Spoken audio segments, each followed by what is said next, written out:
కారపొడి, నువ్వుల పొడి ఏ విధంగా చేస్తారో ఈ వీడియోలో చూద్దాం.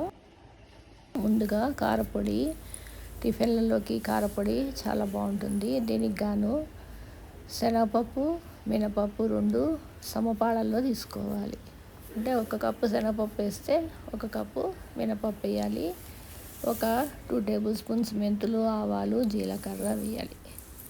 వేసిన తర్వాత ఎండుమిర్చి తగినంత, తర్వాత కొంచెం చిటికెడు ఇంగువ, కరివేపాకు, వెల్లుల్లిపాయల రెబ్బలు. ఇది మనకు కావాల్సిన సామాగ్రి. ఇవన్నీ నూనె లేకుండా దోరగా వేయించుకోవాలి. పప్పులు వేగిపోయిన తర్వాత చివరిలో వెల్లుల్లిపాయలు, ఎండుమిర్చి, కరివేపాకు వేసి వేయించేసుకున్న తర్వాత ఈ మొత్తాన్ని పొడి చేసుకుని దాంట్లో తగినంత ఉప్పు వేసుకుంటే కారపొడి రెడీ అయిపోతుంది. ఇది దోశల్లోకి, ఇడ్లీలోకి చాలా బాగుంటుంది. అన్నంలోకి నువ్వుల పొడి. ఈ విధంగా కొంచెం ఎర్రగా ఉన్న నువ్వులు తీసుకుని ఈ విధంగా దోరగా వేయించుకోవాలి. ఇది వేయించుకునేటప్పుడు ఒక 2 టేబుల్ స్పూన్స్ జీలకర్ర కూడా వేయాలి. ఇవి రంగు మారి కొంచెం బ్రౌన్గా అయ్యేదాకా వేయించాలి. కమ్మటి వాసన వస్తూ కూడా ఉంటుంది.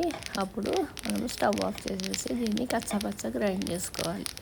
మరి మెత్తగా గ్రైండ్ చేస్తే నూనె వాసన వచ్చినట్టు ఉంటుంది. అందుకని కచ్చాపచ్చగా గ్రైండ్ చేసుకుని తర్వాత దాంట్లో తగినంత ఉప్పు, కారం వేసేస్తే నువ్వుల పొడి రెడీ అయిపోతుంది. నువ్వులు ఎముకల బలానికి చాలా మంచిది, ముఖ్యంగా ఆడపిల్లలకి. ఇది ఈ విధంగా నువ్వుల పొడి అన్నంలో చాలా బాగుంటుంది.